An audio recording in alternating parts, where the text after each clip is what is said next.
Let's start with you, Colonel Bob, because, of course, you've been there. You've been at the heart of the British Armed Forces. You know exactly what it takes to succeed. Are these the sort of people you want to appeal to? Look, the Army requires all sorts of people, not just these sort of hard types that seem to be the perfect, image. It wants all sorts of people. For example, right now, we've got a real problem of cyber warfare. We want people that can game. We want people that may not be able to run really fast, but have got it here, that can actually sort out and stop people attacking this country by cyber warfare. Some of these people are people who actually use a PS4 really well, like my 15-year-old boy who can't seem to get off it. Tom, isn't that a point, that it's a changing world, you need a changing army to suit it? And in those original World War I posters, when they said your country needs you, it didn't ask for a specific type. It did whatever you've got, bring it forward. No, I think that's right. But in terms of trying to appeal to millennials and to Generation Z, as they're called, I'm just not sure these ads are really going to work. First of all, because, young people identify as all kinds of things these days. One thing they don't identify as is a snowflake. It's generally seen as a negative term. I think, if anything, it's going to put off the sort of people it's aimed at.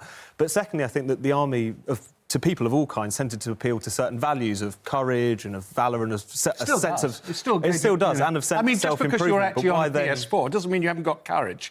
Just because you're actually self-obsessed doesn't mean you haven't got courage. I think what Tom's saying is the way it's been packaged and put forward, you're saying that actually it's not going to hit the right mark because only grown-ups talk about snowflakes, not millennials. I think that's definitely right, but also it's the case, of course, I'm not saying that someone who tends to enjoy gaming or maybe is, likes a selfie from time to time is therefore shouldn't be allowed in the Army, but surely it appealed to them to, generally, would say to kind of suggest that they should improve themselves, to move beyond those, worst excesses of being a young person and do something a little bit different rather than pander to the worst excesses of some young people these days. Well, frankly, if it's going to work, I don't know. It doesn't appeal to me. I'm the wrong generation, for goodness sake. I would hate to be called a snowflake, which means a whinger. By the way... This is what these posters are doing. Yeah, well, hang on. Let me just point out. When I did 28 years in the Army, if a soldier wasn't complaining or whinging, there was something wrong. He normally complained about food, boots, clothing, the weather, anything. So they were snowflakes, then?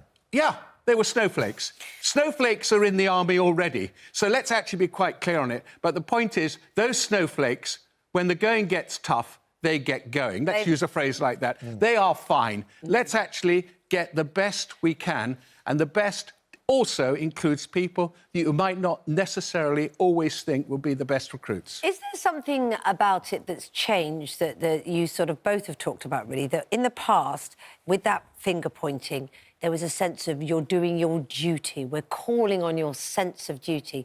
Now, not just these posters and adverts, but also the ones for the Navy and all sorts are all about how you can self-improve, that these kind of jobs are career options. They're not about doing your duty for your country, they're about getting things better for yourself. Now, hang on, let's be quite clear.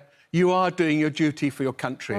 All the soldiers in our armed forces, Army, Navy, Air Force, actually believe they're serving their country. And they do that well above pay.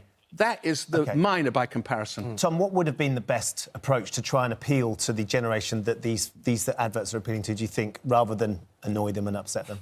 I think the point would be to treat them seriously as adults and to say, yes, all young people have certain bad habits, but rather than pander to those, suggest that maybe they are also up to the level of courage and all the things necessary to be in the Army, rather than suggest, we'll have you as you are, which seems to me a strange message. We've got to leave it there. What the advert's trying to do is to try and get people who wouldn't normally look at this sort of thing to consider it and actually say, look, chaps, boys and girls, this is something that you might really like to do. My 15-year-old loves being on the PS4. But actually, I know he'd make a great soldier. And I want him to be a soldier. Listen to this, Xavier. I want you to be a soldier, OK? Get off the PS4. Stop being a snowflake, if that's what you are. Get on with it. You are going to be a great soldier, and I want you to follow in my footsteps. I've said it now. Oh, my goodness, you just hijacked it for some parenting discipline.